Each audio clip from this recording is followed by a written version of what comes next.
A minha história, ela começou em Dionísio Cerqueira, a nossa naturalidade. A gente foi criado numa propriedade pequena, propriedade de 2 alqueires, atividade familiar. Meu pai saía trabalhar para fora, minha mãe junto com nós, né, com a piazadinha, tirava leitinho das vacas, fazia queijo, levava para a cidade e trocava por mercadoria. Nem recebia dinheiro, né? E assim a gente foi crescendo com aquela história, com aqueles conselhos da mãe, do pai, com os irmãos, trabalhando, indo na escola. E a nossa escola era uma escola, eram as 4 séries na mesma sala, né? Às vezes o aluno maior ajudava a merendeira, ajudava a fazer a merenda.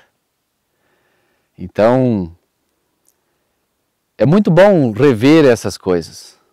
A gente foi crescendo, estudamos no bairro Três Fronteiras, pegava o ônibus cedinho, inverno, frio, né? Pegava o ônibus cedinho e ia para o bairro Três Fronteiras, dá uns 12 quilômetros da nossa comunidade lá.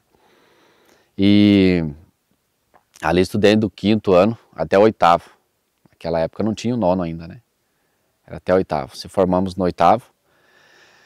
E a gente teve algumas opções. A partir daí, já estava lá rapazinho, com meus 14 anos.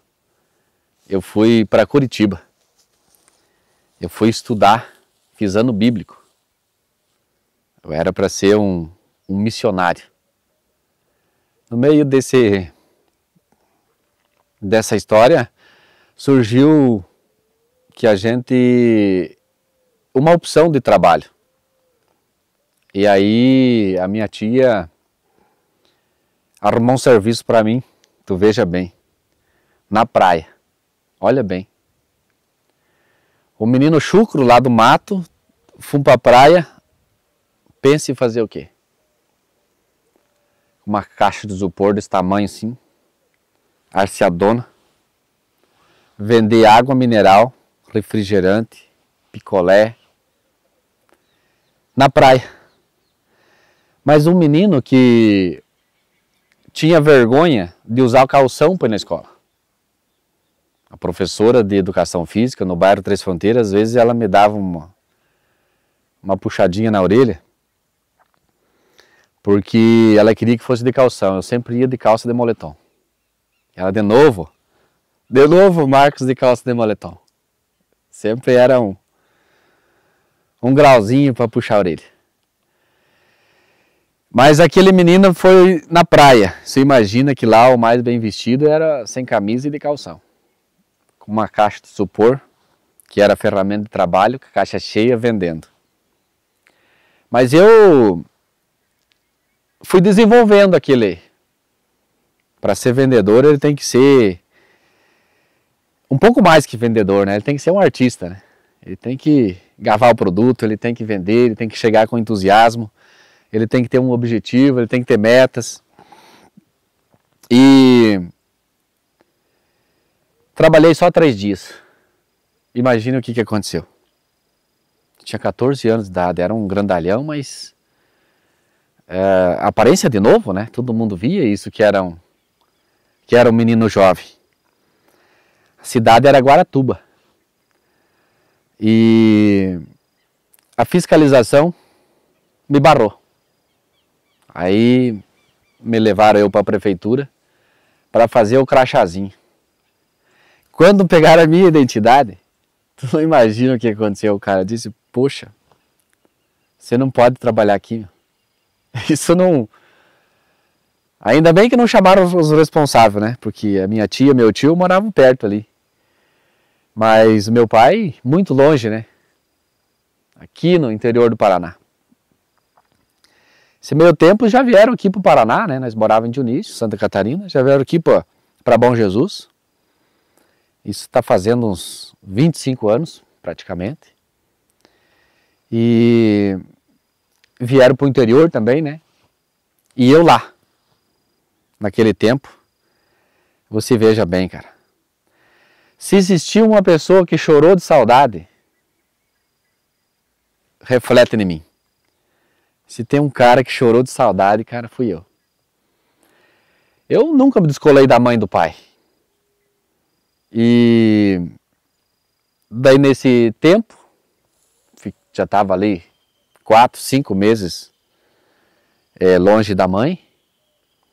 No primeiro mês, então, o primeiro mês era tranquilo, né? Ligava para a mãe lá naquele, tinha um orelhão, né, com o cartãozinho, tu colocava um cartãozinho de 40 unidades lá. Era rapidinho, porque era longe, né? Para gastar o cartão. Mas os primeiros 30 dias eu conseguia falar com a mãe. Depois não dava mais. Porque quando começava a ligação, ela chorava aqui e eu chorava lá. Não deu mais para falar. Aí pense num rapaz que aguentou ainda mais uns 3 meses, né? Trabalhando. Mas assim, chegava de tardezinho, ele entrava pro banheiro para tomar um banho e chorava à vontade, viu? Aí tomava aquele banho e saía para fora, com o olhão meio vermelho, mas tranquilo, fazendo de conta que nada tinha acontecido, para não desparecer nada, para ninguém saber de nada, né? E aguentei lá, porque daí um irmão da minha tia arrumou um serviço para mim de servente de pedreiro, né? Senão, até ali já tinha parado o trabalho na praia. De vendedor, olha bem. Aí eu era servente de pedreiro, tinha um guincho lá. Tinha uma estrutura e o guincho era um condomínio, tinha 5 pisos para cima, tinha a parte de baixo. E aquele guincho era só uma pessoa que trabalhava com ele. Dentro de uma semana, o rapaz me disse, olha, eu preciso que você desempenhe esse papel aqui.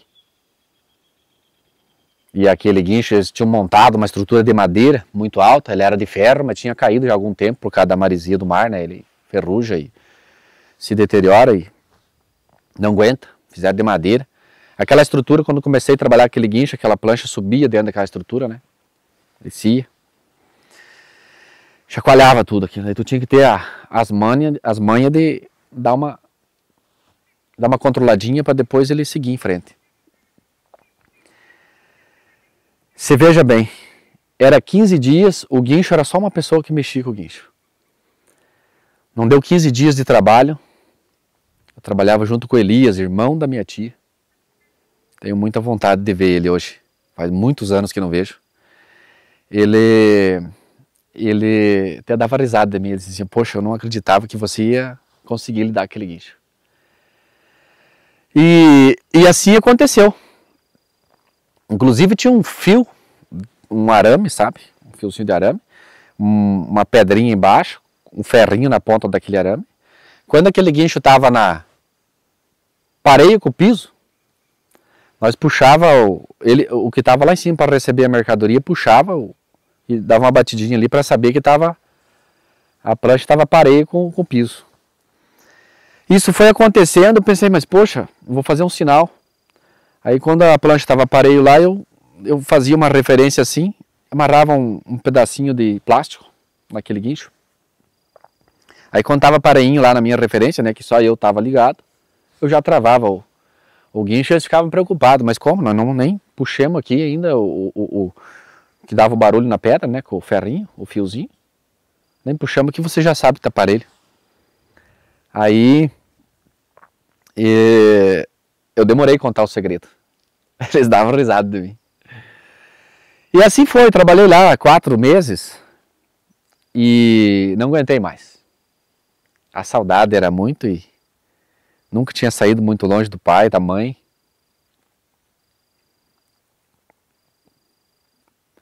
Aí vim pra cá. Nessa propriedade mesmo, mas mais mais longe, mais aqui do outro lado do morro, a gente começou as nossas atividades, né? Recomeçou, né? Eu já vinha de lá, né?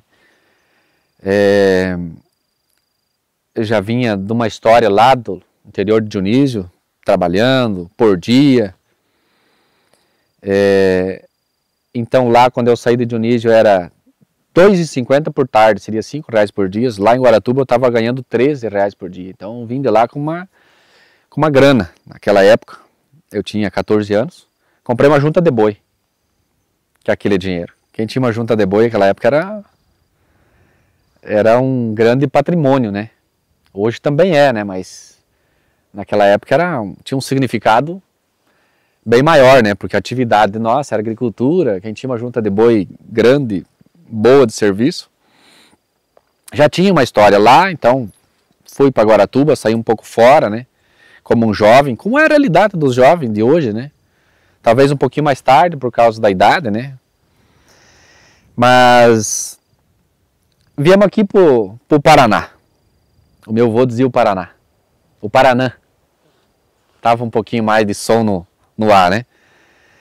Mas o clima muito parecido, né? Pertinho de Unicerqueira, Santa Catarina aí. E as nossas atividades era trabalhar com gado, né? E que sempre foi a minha paixão, trabalhar com gado, ter gado, comprar terra e ter o espaço e lidar com a bicharada. Aí nesse meio tempo a gente foi crescendo e comprando um pedaço de terra aqui. Inclusive fui um grande contemplado com o crédito fundiário em 2002, se não me falha a memória.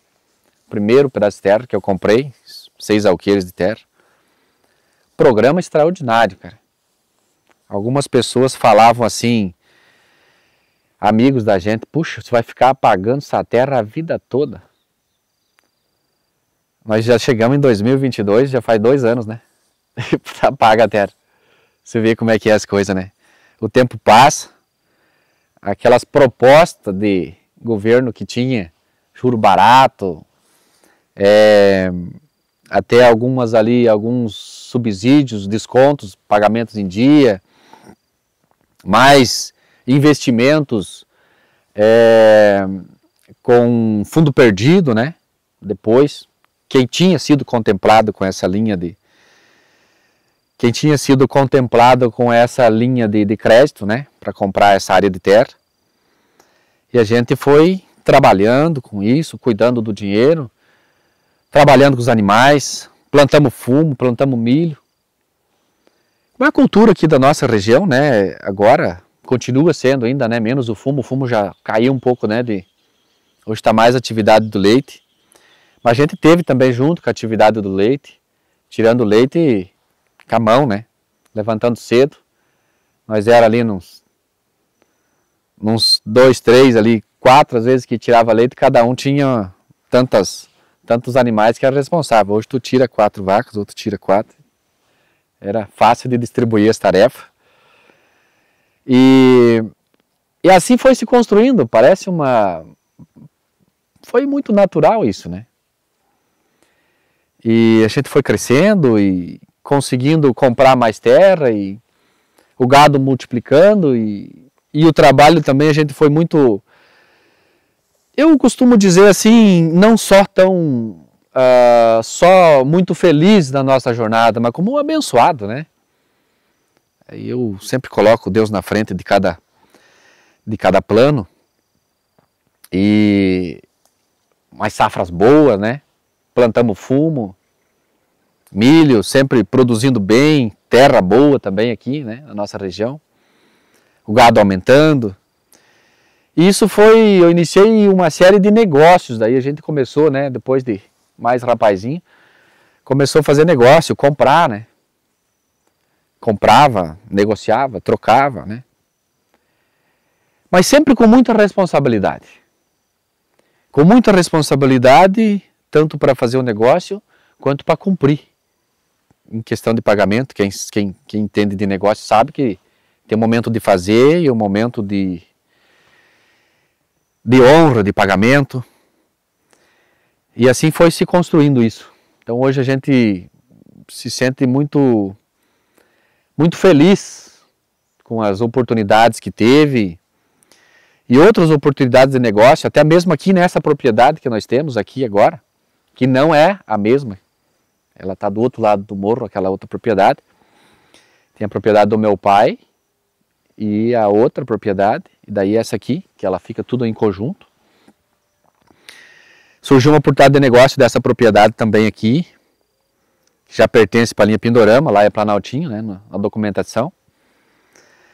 Por estar do outro lado do morro, aqui já é Pindorama, mais perto da estrada. Eu tinha que fazer 2,5 km, 3 km para chegar até lá, né, que fica um pouco mais acesso. Uma grande oportunidade de negócio que surgiu também nesse momento. A gente, eu posso dizer assim que a gente conseguiu ser visionário de tal forma de aproveitar essa oportunidade. E aproveitando essa oportunidade, a gente conseguiu crescer mais. Que foi uma compra de uma propriedade de assim, grande porte aqui, em nível das propriedades do nosso lugar. A gente não tinha dinheiro para comprar, foi comprado muito bem picado, muito bem parcelado. Um certo tempo a gente se apertou e foi financiado no banco e esticado umas parcelinhas a mais, que as parcelas eram por ano, depois foi espichado umas parcelinhas a mais, cada 6 meses. Mas graças a Deus a gente conseguiu prosperar e fazer o pagamento, fazer tudo aquilo que foi acordado, sempre com uma grande parceria.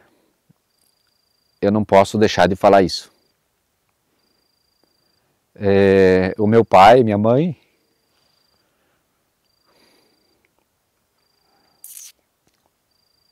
meus irmãos também, né? Também. A minha esposa, naquele tempo a gente não tinha nenhum filho ainda, né? Meu pai ajudou muito, contribuiu muito para que acontecesse isso. Hoje ele está longe daqui, né?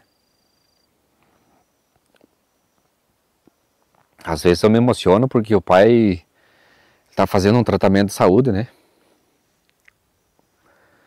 Faz 8 anos que se trata contra o câncer.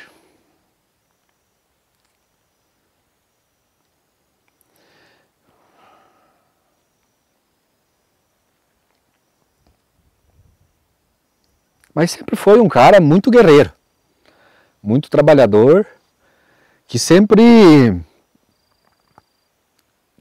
concedeu uma forma que a gente pudesse espelhar nele.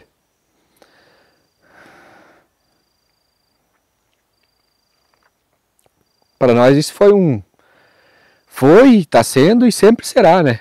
Um motivo de muito orgulho. O pai foi um grande gigante, junto com a mãe, com a minha família. E a gente segue aqui essa história. Seu pai é um espelho para tomar aqui. Sempre foi. Sempre foi, sempre vai ser.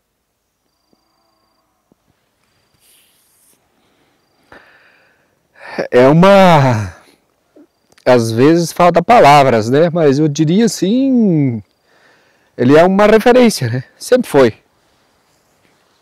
Que a gente possa se espelhar. O que tu leva para a política do que teu pai, que tu aprendeu do teu pai, que tu aprendeu? Eu sempre digo que o legado que ele nos deixou, é ser trabalhador e honesto. E sempre honrar com aquilo que você combina com as pessoas. Mas isso a gente pode levar para a política,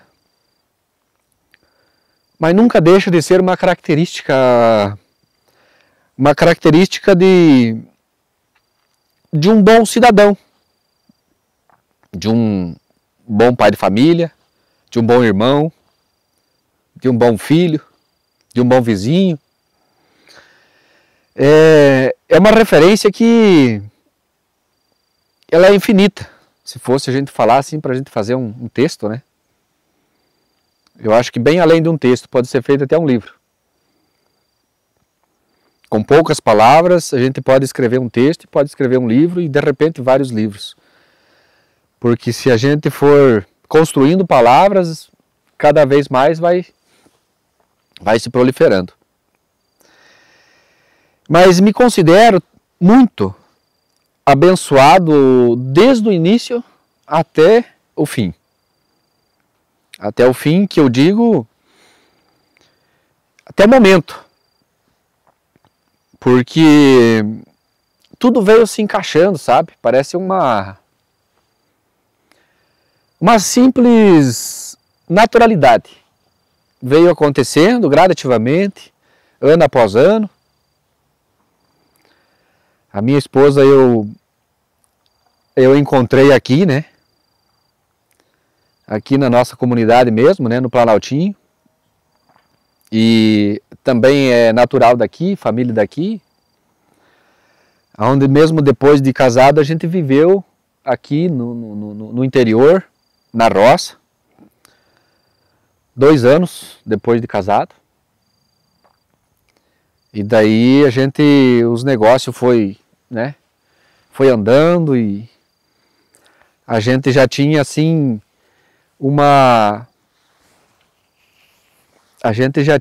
uma perspectiva de negócio que isso estava andando, né? A gente foi para a cidade e comprou um terreno e não tinha dinheiro para construir, alugamos uma casinha lá, uma casa normal, uma casa pequena, uma casa de madeira, dentro da naturalidade, que é a realidade de muitas pessoas de hoje que isso acontece, né? Eu lembro que a gente não tinha condições de construir rápido, a gente foi construindo aos poucos, né? Terreno, foi fazendo o alicerce. Nós compramos a nossa casa em pré-moldados e depois a gente foi ligando as paredes e tal, rebocando e foi andando gradativamente, a gente trabalhando na chácara, fazendo um negócio. E eu posso dizer assim, muito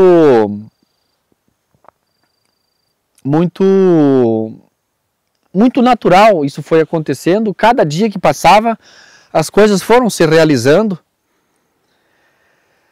sempre com uma contribuição também que a gente possa falar para vocês. Muito trabalho. Eu vejo o trabalho, o sucesso. O trabalho, a parte de levantar cedo, a parte de dormir um pouquinho mais tarde, a parte de responsabilidade, de estar preocupado com isso, como que vai acontecer. E me considero um cara muito feliz nessa jornada que foi acontecendo, nós fomos crescendo. Me sinto uma pessoa muito próspera nesse âmbito que a gente sempre tem falado. A gente conseguiu construir nossa casa. A gente planejou de colocar uma vez um mercado no 2º piso lá, né? Quem conhece a minha casa sabe que eu moro na parte de baixo e a parte de cima é uma área comercial. E não deu assim o planejamento com o mercado. Aí a gente alugou aquela época para a autoescola e ganhamos um tempo. Aí a gente começou a sentir a necessidade de a gente comprava muitos produtos referente à agricultura, referente ao gado, que era a nossa atividade. A gente pensou, puxa, mas eu acho que o caminho é uma agropecuária. E foi mais um dos sonhos, né? Eu sempre tenho falado para as pessoas que o meu sonho de criança era ter umas terras e ter gado. Quando eu era pequenininho, nós brincava fazia cerquinha com barbante e colocava uns poronguinhos dentro aquilo já era uma referência futura. Você vê como é que é as coisas. O que é aquilo que está na cabeça, às vezes, de uma criança, né? E traça um projeto para o futuro. E assim aconteceu. A gente começou com uma lojinha pequena e não crescemos tanto também por causa também da demanda do nosso município, município pequeno, a economia baixa, né? Dá para se dizer, a renda per capita do nosso povo, podemos considerar que é uma renda baixa. É um município assim, pequenas propriedades, pequenas rendas, famílias que trabalham, às vezes o marido trabalha ganhando salário mínimo, a esposa também, filho estudando, sabe como que é a situação do dia a dia, pai de família, é roupa, é calçado, é a mantência da casa, é a sustentação, é o boleto da água, da energia. E as pessoas, né, a renda das pessoas, muitas vezes as pessoas não conseguem obter um crescimento.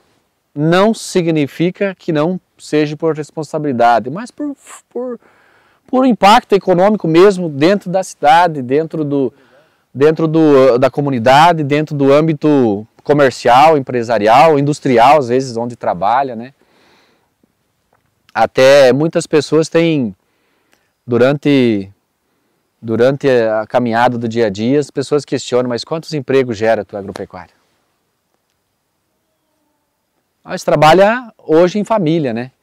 Mas se fosse por meu desejo, era por outro lado, né? Não adianta nós sonhar em ter grandes números de funcionários, de pessoas contribuintes, se a economia não comporta, não vende, não vai dar negativo. Então, para a saúde da empresa, para a saúde do comércio, existe esse controle. Eu, como agricultor, que me considero ainda agricultor, microempreendedor e empresário, posso colocar nesse âmbito de crescimento, eu vejo a economia do nosso município muito baixa. Precisa aquecer a economia do município. Foi ali que 2019 a gente, foi um dos motivos que 2019 a gente conseguiu abrir esse canal visionário, que o que a gente pode contribuir para que isso aconteça. Às vezes está na nossa mão. A parte democrática, a parte política e democrática, ela nos autoriza que você planeje o que você quer para amanhã. Tanto no nível do candidato, quanto no nível de eleitor. Ele pode escolher um projeto. O que você quer para a tua cidade? O que você quer para a economia do município? Para a educação? O que você quer para a agricultura? O que você quer para o turismo? O que você sonha de projeto futuro para a nossa comunidade? Isso tudo está em nossas mãos. E 2019, nunca, eu falo isso que eu tinha sonhado de participar de política. Em 2016, duas lideranças políticas que são lideranças hoje, eles me convidaram em 2016 para fazer parte de um grupo político. Você não imagina, cara, a decepção que eles levaram. Você sabe o que eu disse para eles? Eu disse, gente, eu tenho que fazer. Política é para quem não tem o que fazer. Eles saíram aborrecidos comigo. Veja como que cada dia que passa, o amadurecimento das ideias e de construção de planos e sentimentos dos fatos acontecidos em cada momento, ele vai se concretizando. Isso foi em para a eleição 2016, aconteceu isso que eu estou falando. E nesse meio tempo, 2019, eu já estava preocupado com política. Nós tivemos uma reunião grande de uma liderança que hoje é vereador do município, na casa dele. Aí tinha um administrando a reunião e eu falei por último. Quando chegou na minha palavra, eu passei. Um queria ser candidato a vereador, outro queria ser candidato... outro queria ser o cabo eleitoral do vereador, outro queria contribuir para que isso acontecesse. Aí quando chegou, o professor Laide estava administrando a situação da reunião. Ele disse, se tiver um candidato a prefeito, eu sou responsável de pôr o vice. Se não for eu, vai a professora Iraci. Nós precisamos mudar o quadro político do nosso município. Em 2019. Aí quando ele falou que era responsável de pôr o vice, e eu já tinha passado a minha fala e ele era o último, eu disse, se todos vocês me apoiam, eu sou candidato a prefeito. Aí até muitos sorriram, disse, poxa, mas você é um menino, você não sabe nada. Você vai ser, como que vai ser um candidato a prefeito? Não tem como. O que nós vamos fazer aí, cara? O teu legado é um menino trabalhador. Vai fazer o quê? Não tem uma história política por trás de você. Mas você sabe que tudo tem o começo. Eu sempre digo que tudo tem um começo e tudo que você fazer com foco, ele dá certo. E a gente começou a estudar, se inteirar, o orçamento do município, a distribuição do orçamento do município dentro das suas secretarias. As secretarias têm outros bloquinhos dentro das secretarias, a distribuição do recurso da secretaria nos outros bloquinhos, né? Para ficar fácil de entender. E fomos para uma eleição 2020. Então, muito pouca esperança existia. Poxa, saindo do nada, existia um governo já em 2020, assim, de 24 anos de governo implantado, muito forte. Grandes lideranças, no caso de prefeitos, ex-prefeitos, vereadores, ex-vereadores. 24 anos de governo, ele é obrigado a ter uma história, né? Não tem como não ter uma história. E foi muito fantástico aquela aceitação, eu digo, das pessoas. Você veja que ele foi crescendo gradativamente, foi ganhando corpo aquela eleição. Marquinhos da Agropecuária e professor Laide, e 5 candidatos e candidatas a vereadores, contra um governo estabilizado, instalado há 2 décadas e meia, com muita estrutura e com a máquina na mão, e com a história feita. O povo foi aderindo a essa ideia de mudança, de um novo programa de governo, de um governo mais sério, mais transparente, um governo que tratasse as coisas de igual para igual. E, como eu falei, a pesquisa de 14%, nós chegamos em 2020, no fecho da eleição nas urnas, 47%. Uma diferencinha muito pequena. Isso deu um impacto político nesse momento, aonde o povo, a gente sente que o povo quer mudança.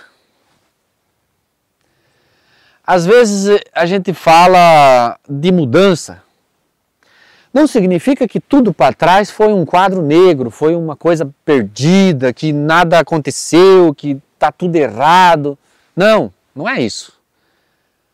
A mudança, ela sempre vem oxigenando o ambiente, mudando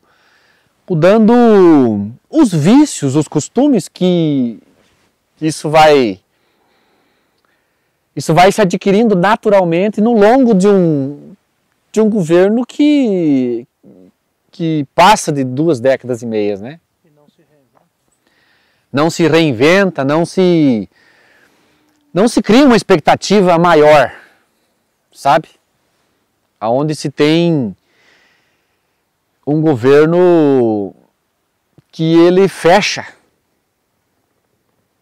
que fica fácil de ter um município fechado, meio controlado, né? Eu posso dizer assim, um projeto de controle. Um projeto que esteja dentro do controle. Quando você fala um projeto de desenvolvimento, ele pode soar um projeto que foge de um controle político. Porque tem muitas pessoas, muitas ideias, pode-se levantar muitas lideranças. E hoje no nosso município, o que nós vemos? É um governo de um projeto, de um autocontrole das pessoas e que se estende a quase 3 décadas. Né? E vamos lá nós, novamente, 2024, construindo lideranças, além falando assim de mais lideranças, de mais partidos conjunto, né, que em 2020 a gente disputou a eleição com o Partido dos Trabalhadores sozinho, chapa pura. Hoje a gente se constrói uma eleição com uma coligação do PT, do União Brasil e do PSB. Consolidado, né? Como todos vocês sabem, o meu nome novamente como candidato, pré-candidato e candidato, e alguns me chamam já de próximo prefeito. Você veja como que é o pensamento das pessoas. Alguns ainda falam futuro prefeito, mas a grande maioria falam próximo. Por que próximo? Porque futuro também pode ser muito distante desse momento. É futuro. E próximo é agora. Então, a grande positividade de uma eleição que está correndo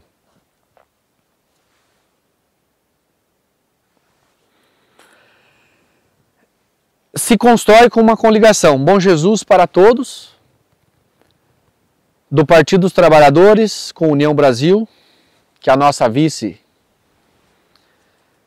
ela faz parte do União Brasil, uma vice-mulher, uma vice-cria do nosso município, que também teve uma história parecida com essa, teve um tempo que foi trabalhar fora, buscar meios de prosperidade. Quando o governo ele é muito cerrado, muito fechado, às vezes ele acaba fechando alguns caminhos de oportunidade no município e alguém tem que sair fora. É uma grande realidade aqui da nossa população. A gente visitando as famílias, você vê, meu filho está em Jaraguá, minha filha está em Curitiba, e é muito complexo essa questão, porque é uma realidade do cidadão bonjesuense isso. E também ela teve a grande oportunidade de vir para Bom Jesus, já faz algum tempo que está aqui com a disposição de ser a vice-prefeita, está sendo a candidata e com a disposição de ser a prefeita também, construindo junto conosco, junto com mais lideranças, com quadro de candidatos a vereadores, bastante amplo, visionariamente falando lá de 2020, nós temos 24 candidatos e candidatas dentro da coligação, e construímos um plano de governo para esse município. Quando eu falei lá atrás, quando a gente começou a colocar um comércio, que a gente não sentia um momento, um ambiente de tanto crescimento, a gente pensou de fazer alguma coisa. E isso estava dentro do âmbito político. Então, dentro de uma construção de um programa de governo, a gente tentou fazer o máximo para construir, garantindo para os nossos bonjesuenses o funcionamento das secretarias.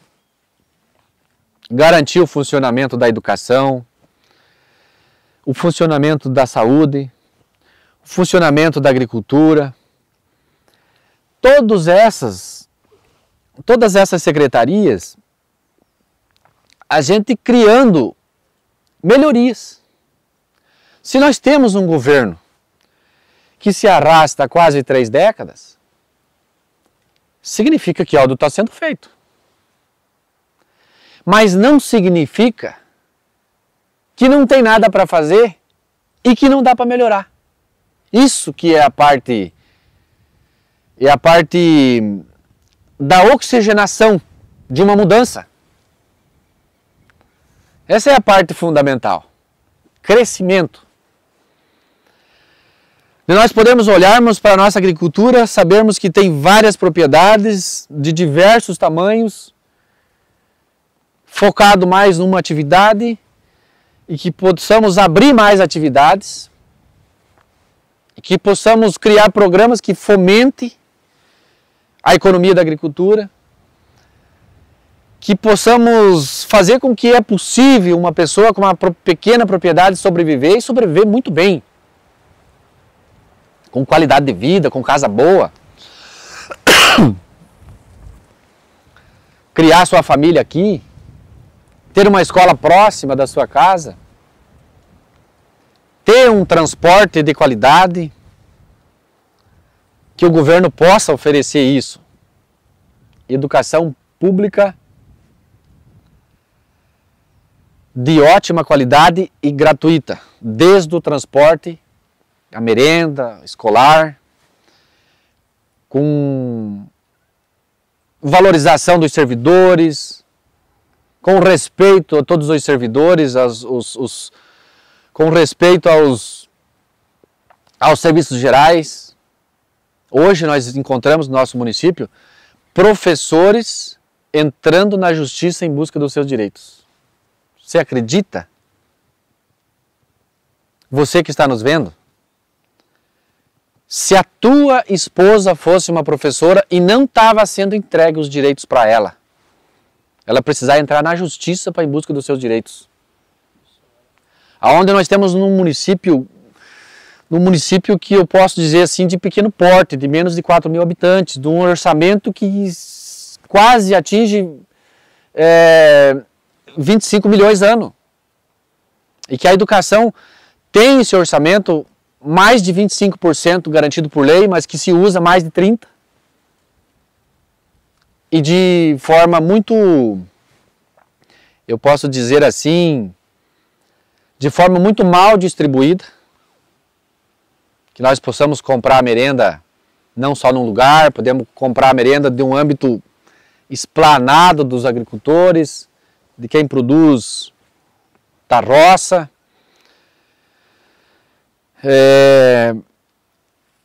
Valorizando os servidores, quando se alega que não tem dinheiro, a gente pode ver aonde se economiza esse dinheiro de forma que não atinge a qualidade do atendimento. Hoje nós temos a terceirização dos transportes quase 100%, digamos 90%, que ele vem danificando o orçamento da educação de forma de forma prejudicativa de um grande porte. Municípios vizinhos têm transporte, é muito difícil você ver um município com tanto patamar de terceirização. E sem falar no sobrefaturamento, o valor quilometrado. Nós pretendemos, já temos construído no nosso programa de governo,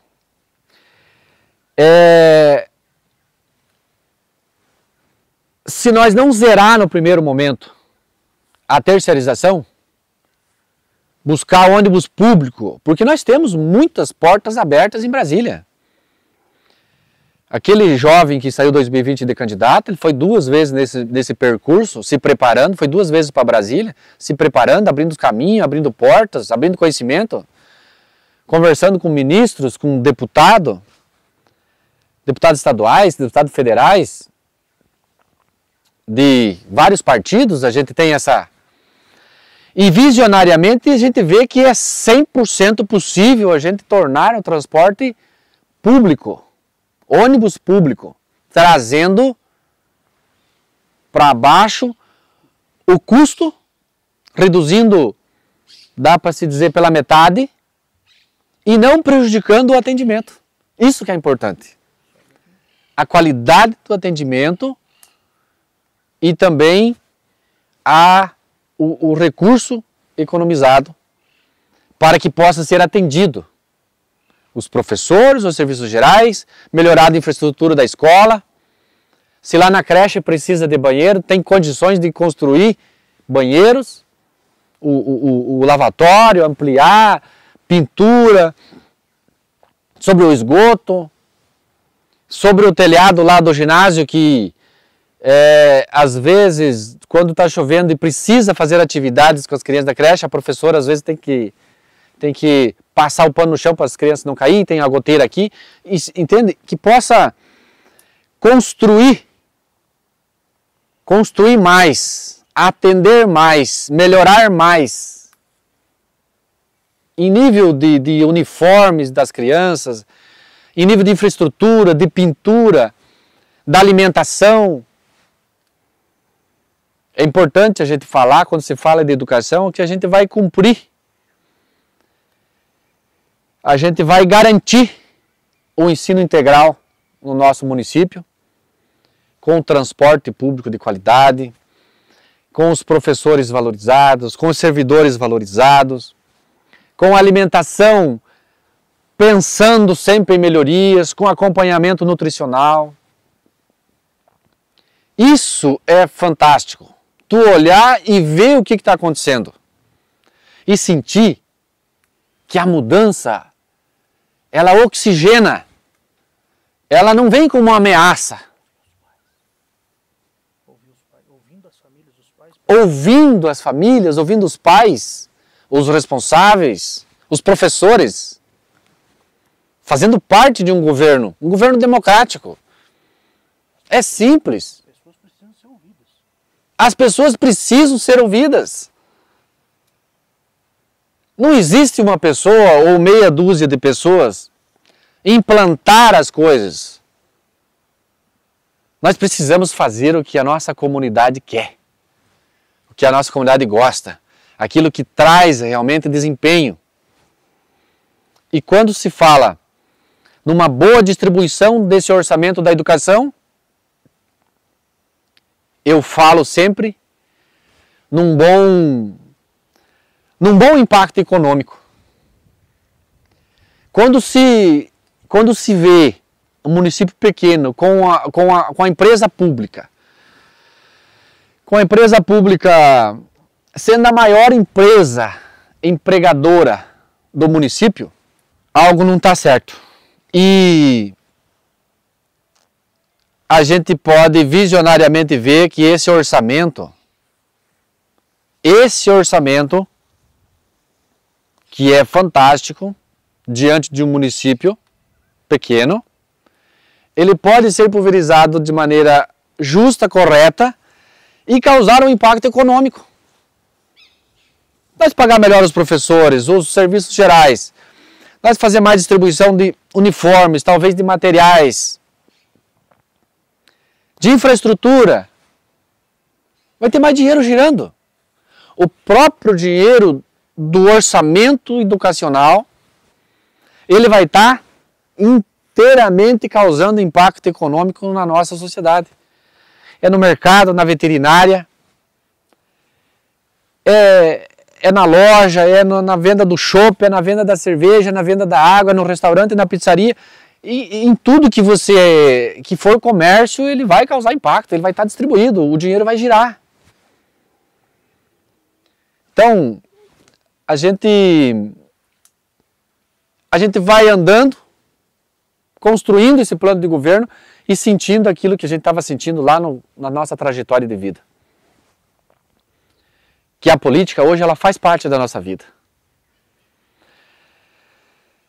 A política, tudo que você pensar, a política ela traça caminhos que dá acesso. A política é progresso. A política é sucesso. A política é resolução.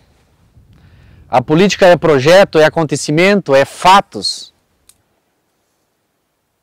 Nenhuma maneira nós podemos aconselhar um voto em branco. Um voto ele define o futuro do nosso município. Se nós formos descrevermos aqui o valor que tem um voto, eu posso assegurar para vocês que um voto ele pode elevar-lhe um projeto para o município, que se estende dentro das secretarias. Eu falei aqui só de agricultura, eu falei de educação, eu falei de transporte escolar, falei um pouquinho de economia, mas que se estenda nas outras secretarias. No lazer, na cultura, no esporte, na indústria e comércio. A política traça, a política é um mapa de tudo na nossa vida. Hoje nós podemos dizer que o valor de um boleto, de uma energia, ele dependeu de decisões políticas. O valor do boleto da água, que quem que vive sem água e sem energia na casa, nas residências, ele depende de política. Teve algum parlamentar que contribuiu para que isso tivesse desse jeito e poderiam ter contribuído para estar do outro jeito, para menos ou para mais. Tudo depende de política. A importância de nós participarmos e sentirmos a necessidade de tomarmos as nossas decisões sérias, com muita convicção e acreditarmos nos acontecimentos, acreditarmos no futuro, acreditarmos que é possível fazer as coisas,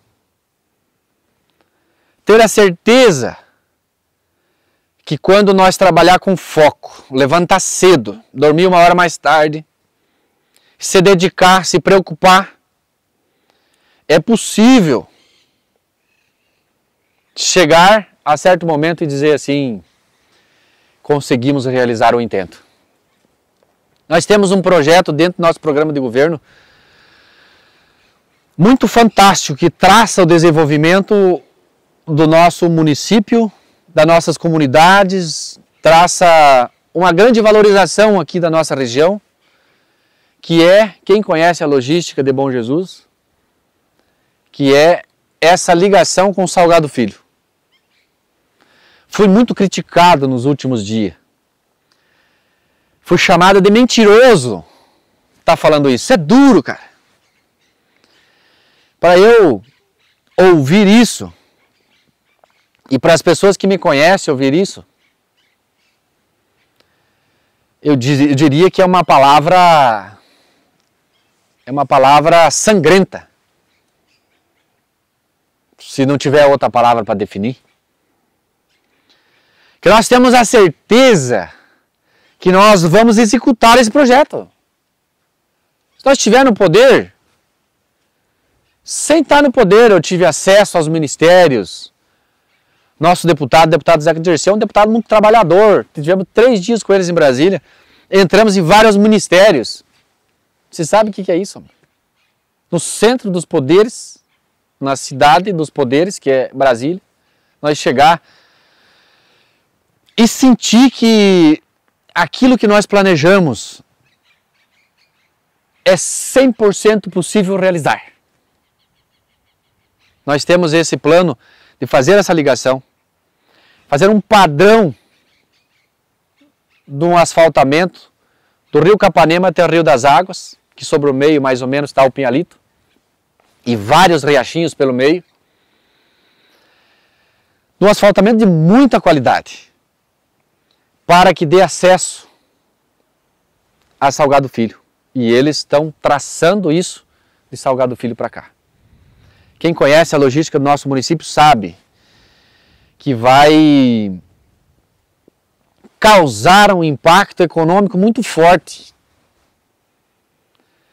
Tem Salgado Filho, tem Manfrinópolis, dá acesso a Francisco Beltrão, com uma especialidade de um transporte, de condições de transporte maravilhoso, que causa muita facilidade da escoamento da produção de leite e de grãos, que vai causar um grande despertamento para as pessoas virem investir nessa região. As pessoas compraram uma propriedade, as pessoas foram um aviário de postura, que possa estar vendendo ovos. Talvez um agricultor possa estar fazendo isso, vendendo ovos para a escola, para o departamento público, que isso possa estar acontecendo, possa estar contribuindo com a economia. Aonde a gente vê que as grandes empresas vai abrir um espaço para elas despertar algo.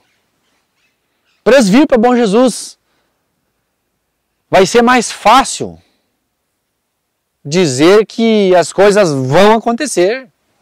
Muitos empresários vão se sentir até um pouco mais dentro da logística de transporte. Nosso município precisa desenvolver. Nosso município precisa de impacto econômico. Precisa de oportunidades. Nosso município precisa de novas ideias, novos projetos, sangue novo para correr atrás e executar isso.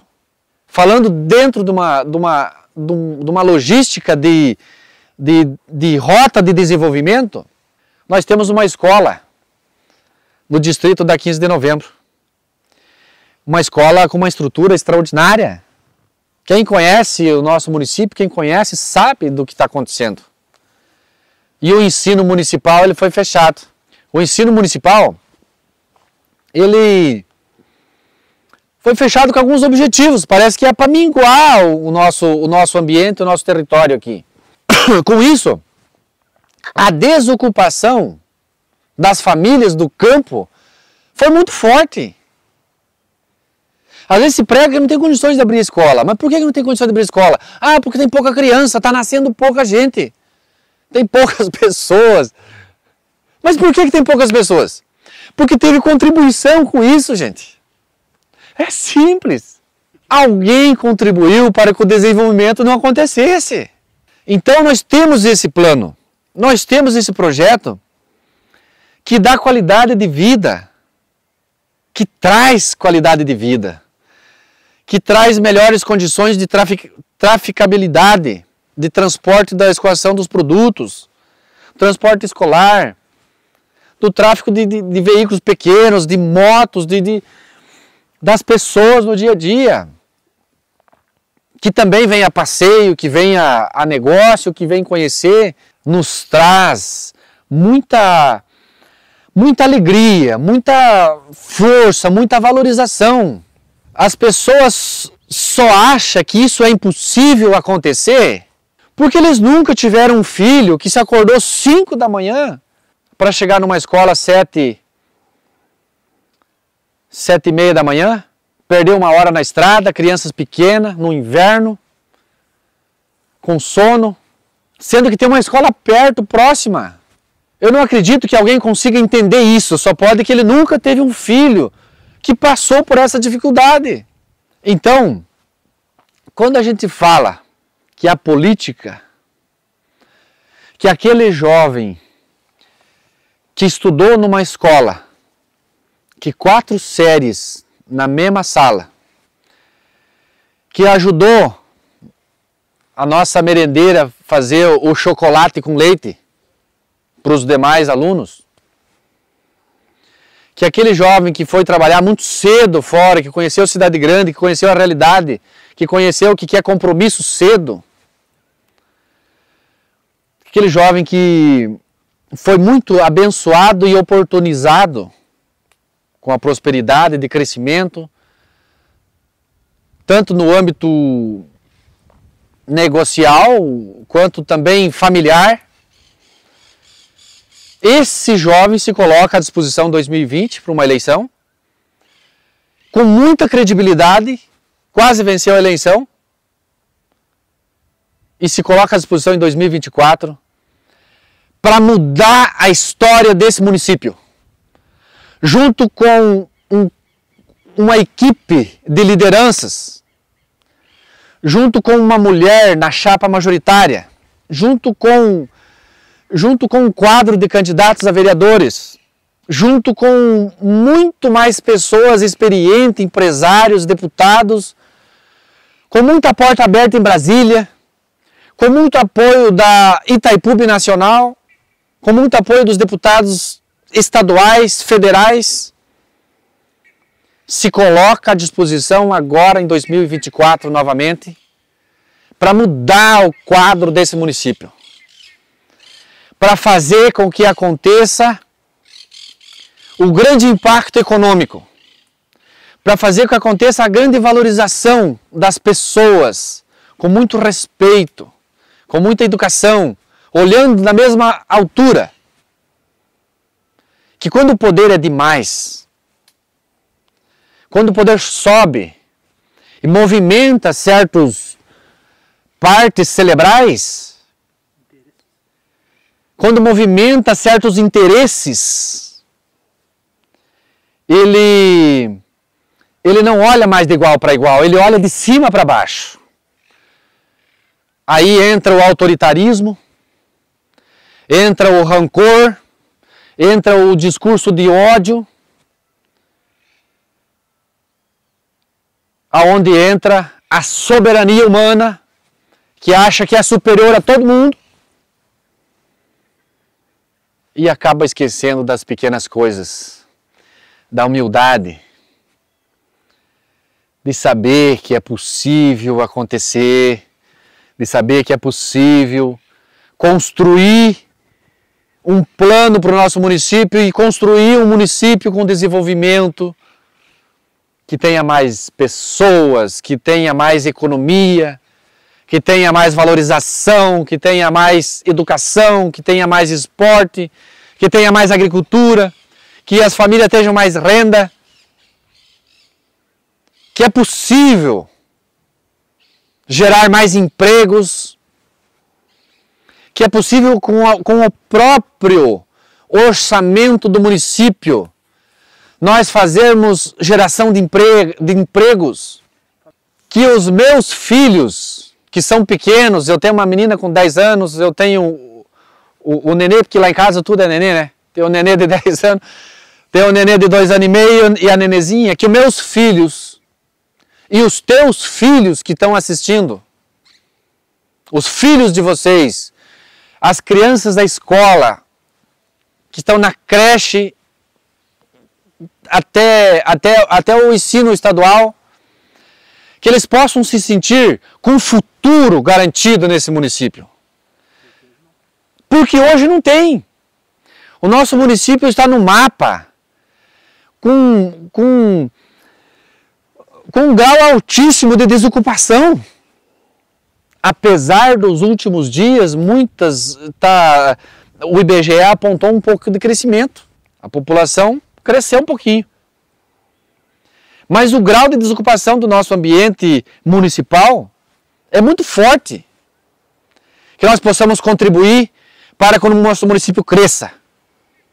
Que nós possamos contribuir que o respeito prevaleça sobre as famílias.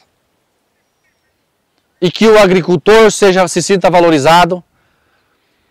Que o empresário, o microempreendedor, que o cidadão, que os servidores, que as crianças, que os jovens, que os idosos se sintam valorizados, que não sejam humilhados, que não sejam pisados, que sejam respeitados e olhados de igual para igual para resolver os problemas dessa sociedade bonjesuense.